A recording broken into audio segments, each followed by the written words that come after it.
All praises to Yahweh, Ba'ashem Yahweh Shai, Bahashem Rakakwadash. Double honors to the apostles and the elders of Great Millstone, and Shalom to the elected nation of Israel.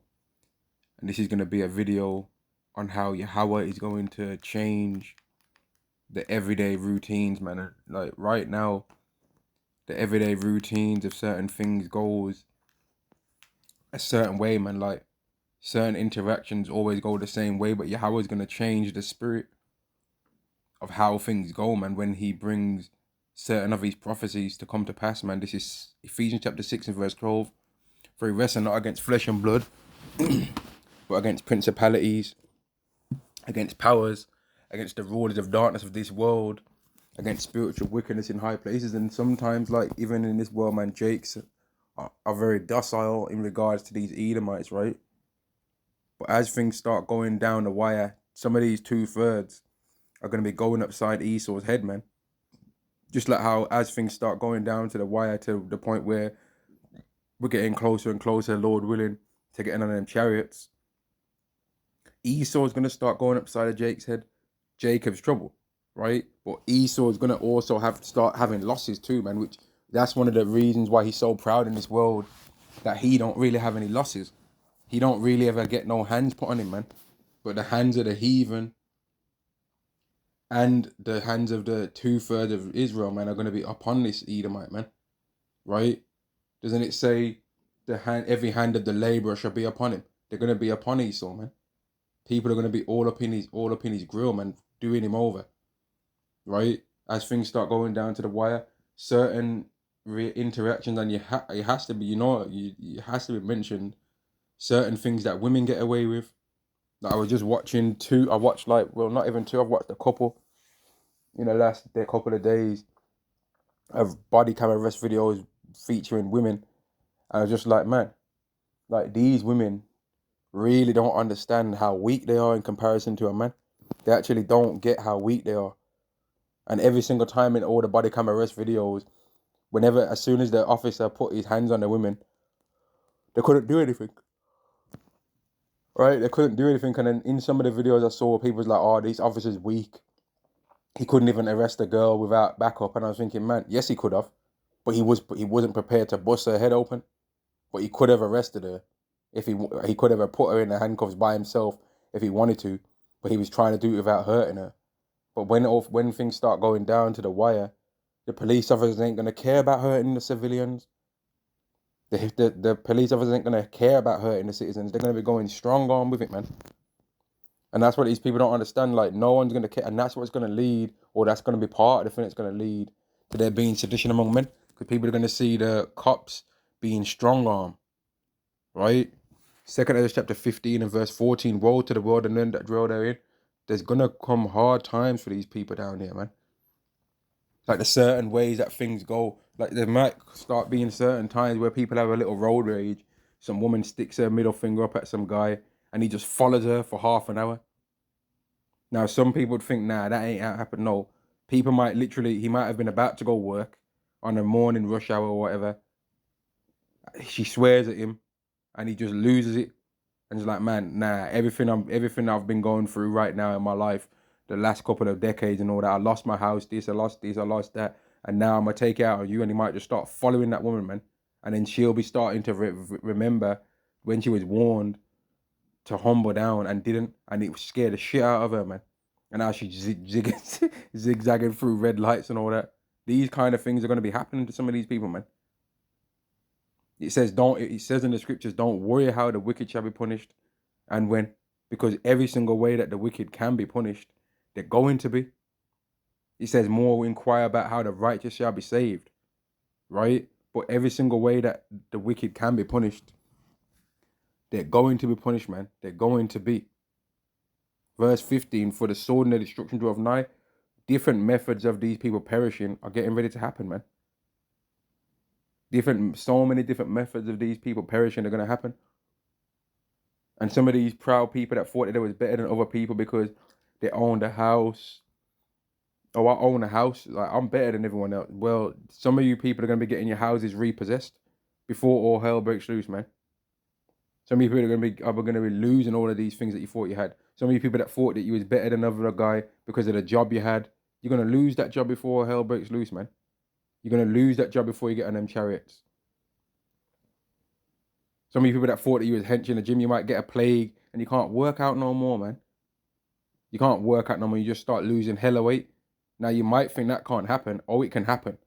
Yahweh's got plagues out there exactly like that. That you just start losing weight. No matter how much you eat, your body's metabolism's increased, and you can't fill your body with enough food to even maintain your weight. Never mind gain. You think that can't happen? It can happen. Ask Job, man. He was going through all kind of stuff. Like some of you people have not even begun to get humbled, man. Some of you people trying to be on some keeping up with the Joneses with your neighbors, trying to have some secret individual battle with your neighbor, and your neighbor was knowing what you're trying to do, but just kept calm, man. But you've made an enemy out of that neighbor, and you thought that they didn't know what you was doing, but they knew, they saw. That's going to lead to a lot of these prophecies that I'm about to read happening to pass, man, where people are not caring about their neighbor. And let me read it and then I'll go back. Verse 19, a man shall have no pity upon his neighbor. They ain't going to have no pity upon a neighbor because of lack of bread for starters. But all the things that their neighbor might have been doing to them, man. Their neighbor might have been coveting on their wife, coveting on their grass, coveting on their flowers in their garden, coveting on their car, coveting on their children's fun and excitement. Just coveting on everything, man. Coveting on where they get their groceries from. Just coveting, trying to watch every single thing that a person's doing in their house, trying to covet when they come into their house, trying to covet when they go out of their house, trying to covet and watch their routine. And these people thought that their neighbor didn't know that. Oh, they knew, they saw it. They saw what he was doing. But while the society was peaceful, they let it slide. But when it's a society not peaceful, they're going to remember that, man. And because you didn't know that they knew, it's going to be up for some of you people out there, man, because you've lived wickedly. You've lived a wicked way. Some of you people have been coveting and envious and evil to your work colleagues. And because people didn't want to lose their jobs and they kind of was just trying to be cool and that, they allowed certain things, but when it goes down, they're going to remember. I remember there's a video online where a guy that had broke up with a girl, well, with a woman, for like 4 years. He'd been broke up with her for 4 years, hadn't even spoke to her. He just randomly showed up to her house, man. Just randomly showed up to her house. And luckily for her, her dad was at home at the time. Or it might have been her dad's house anyway, and he just showed up to her parents' house. I can't remember the exact full detail, but he just showed up to the house and was trying to break in. And the dad, to save his daughter's life, as he should, shot the ex-boyfriend through the door. Unalived him. Right? But that daughter must have really fucked over that guy. For him to remember her 4 years later and come back for revenge, man. More than likely, she was probably talking shit online and all kind of shit. Putting up subliminal sneak diss posts and all kind of stuff. You know what women do. You know as a man the kind of things that women do, and women know as women the kind of things that women do. They know the people that they've fucked over, but they only want to cry and complain about who they think's grieved them. Right? But when all hell breaks loose, man, like a lot of people that have did people wrong are going to end up being made to pay for the wrongs that they've did to people, and the people are going to be the people themselves are going to be looking for revenge, for justice. Now, some people will think, nah, this ain't going to happen. No, it's going to happen. Verse 19, a man shall have no pity upon his neighbor, but shall destroy their houses with a sword and spoil their goods because of the lack of bread, and for great tribulation. They ain't going to care about their neighbor because they're going to be starving, man. So they're going to be thinking, how can me and mine eat? The men are going to be thinking, I'm a protector and a provider. I'm going to protect my family if anyone tries to run up. And provide them my neighbor's food. And it doesn't matter now that they invited me over to their family barbecue. I need what they've got in their cupboards. I need what food they have. And they're going to justify it in their minds what they're about to do. Because they're like, oh, this isn't a regular scenario. If the world was like it was before, I wouldn't be about to do what I'm about to do now. But because the world's like this now, well, it's a survival of the fittest, isn't it? Like it's different.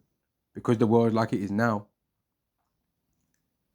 because the world like it is now, I don't really have a choice, do I? That's how they're gonna justify it to themselves, man. They ain't gonna care.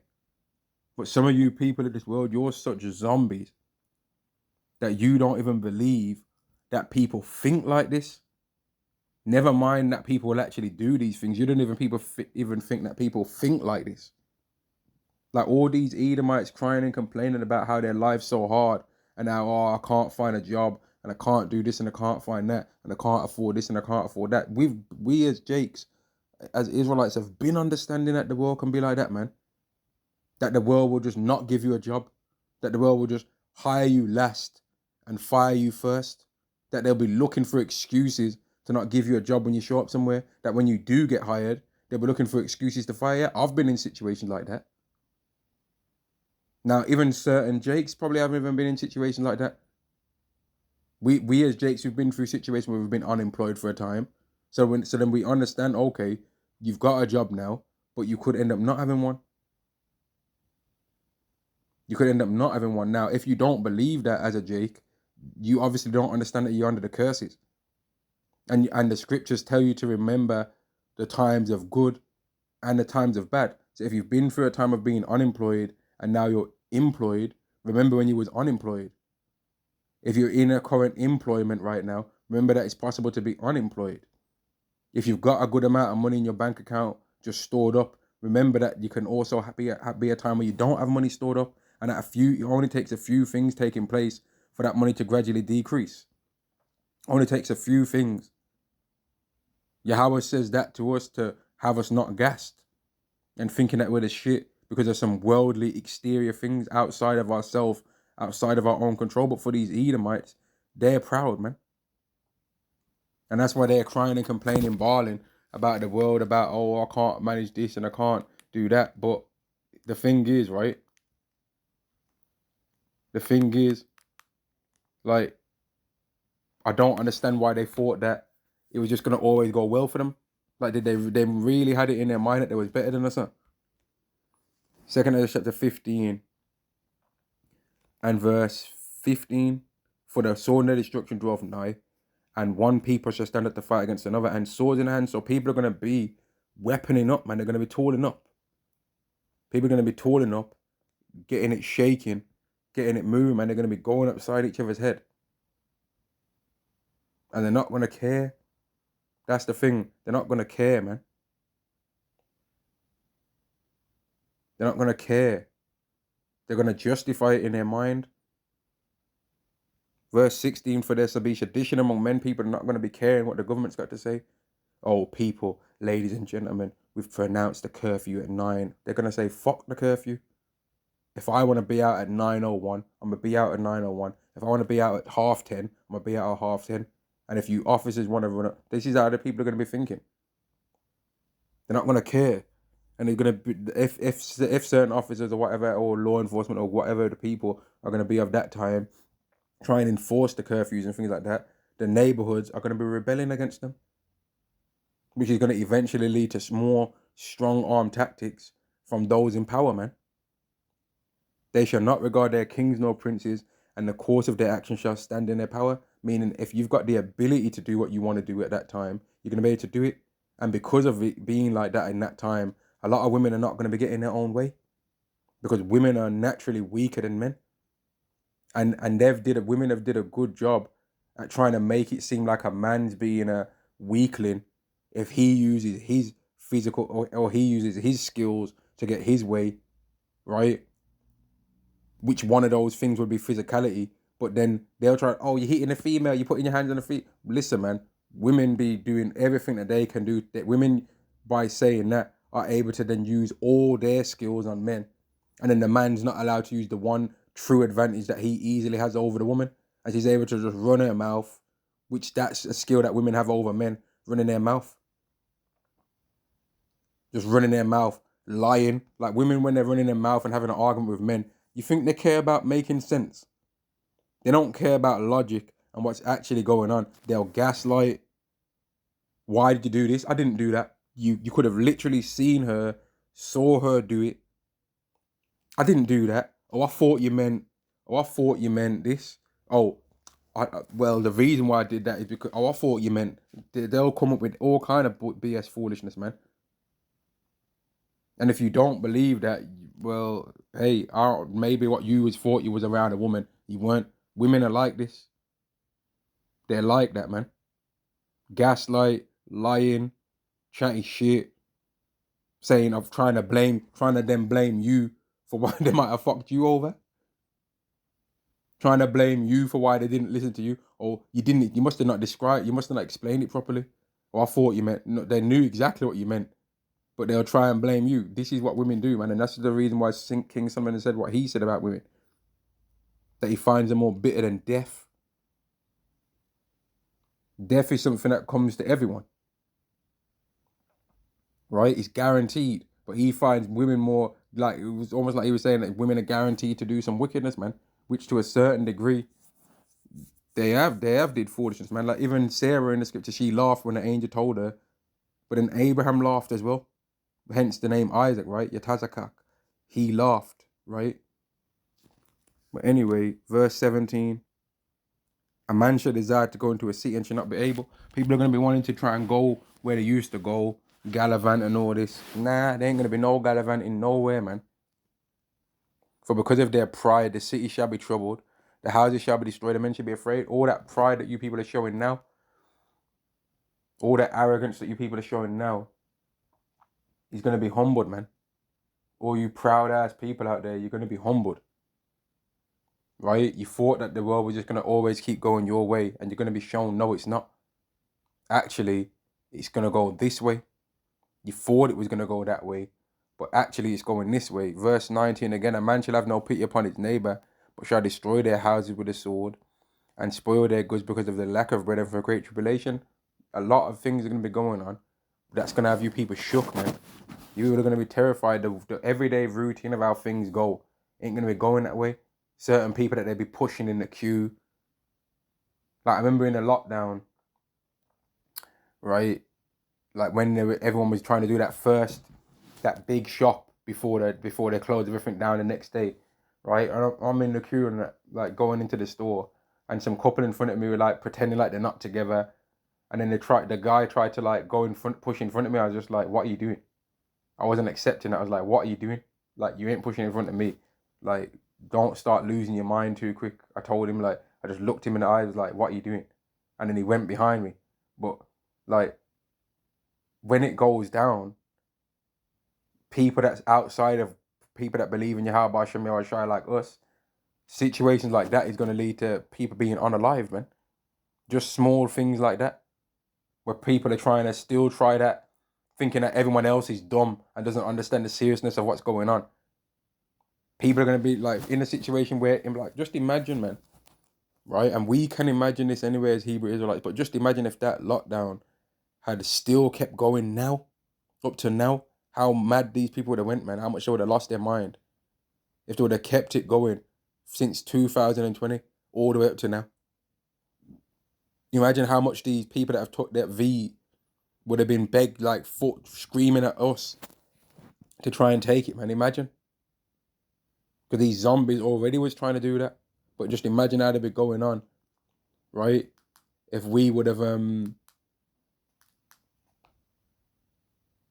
still not took it, and if the government was trying to be like, oh, all these people need to take it, they would have been screaming at us, man, and trying to knock on our doors and everything.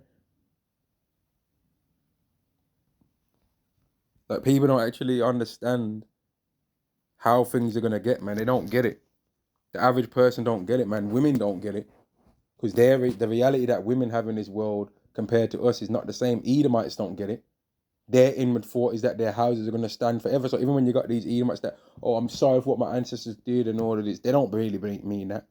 They're trying to dumb you down so that they can try and have more time to create a defense against the inevitable of them going into captivity. Amos chapter 5 and verse 18, warn to you that desire the day of Yahweh. There's a whole bunch of Edomite Christians that they're talking about they can't wait for the rapture and all this, they're saved and all that. They're going to find out just how unsaved they are, man.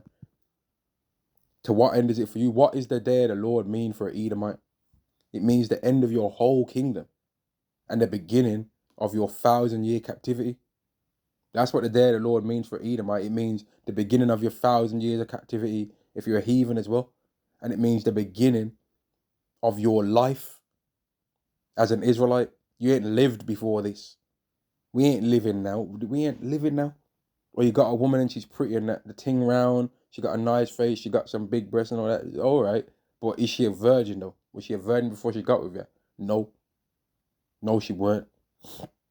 Or you've got 5 wives right now and you're in the truth and you believe in it. All right. But when them women, it's not real. It's not real, man. Or you got a nice job and all right. It's not real though. It might seem good in comparison to the people that are under the curses next to you, but is it real though? Is it real? Could it be taken away from you? Oh, you don't believe it could, but then you're proud then. And kind of in the world still, in your mind, if you don't believe that you could lose these things, man. Because Esau is going to lose everything. So if Esau is going to lose everything, how the hell can you as a Jake not be about to lose? Do not have the potential to lose everything, man. What does the day of the Lord mean for you? For an Edomite, the day of the Lord is just the end of you having any power or say in the world, man. For Jake, it's the beginning of your life, man, at the end of it all. Right? Jacob's trouble is going to happen, but they shall be saved out of it. Even the time of Jacob's trouble, but he shall be saved out of it, man. We're going to be saved out of that time. Whereas you Edomites, man, y'all don't even have a clue how much y'all are going to get messed up, man. You don't have a clue how big your loss and your fall is going to be. The day of the Lord is darkness and not light. As if a man did flee from a lion and a bear met him, or went into the house and laid his hand on the wall and a serpent bit him. Shall the day of Yahweh be darkness and not light, even very dark and no brightness in it, man. And like, one of the things that we think about all the time is, man, the day of the Lord, like potentially being beheaded for not taking the MOTB, right? Is our mindset strong enough to not take the MOTB, man? Because if you take that, all the things that you did good in the past don't mean anything anymore. And if you don't take it, all the things that you didn't do, all the things that you did that was bad, that's erased, man. Because you, in this one moment, you showed some courage to Yahweh Shem Yahweh Shai, man. And you've earned your repentance in that time through not taking the MOTB and showing that when it's all said and done, you believe in Yahweh Shai, you believe in Yahweh more than you believe in this wicked, evil world, man. Right? And I'm going to end the lesson there. Shalom to the elect.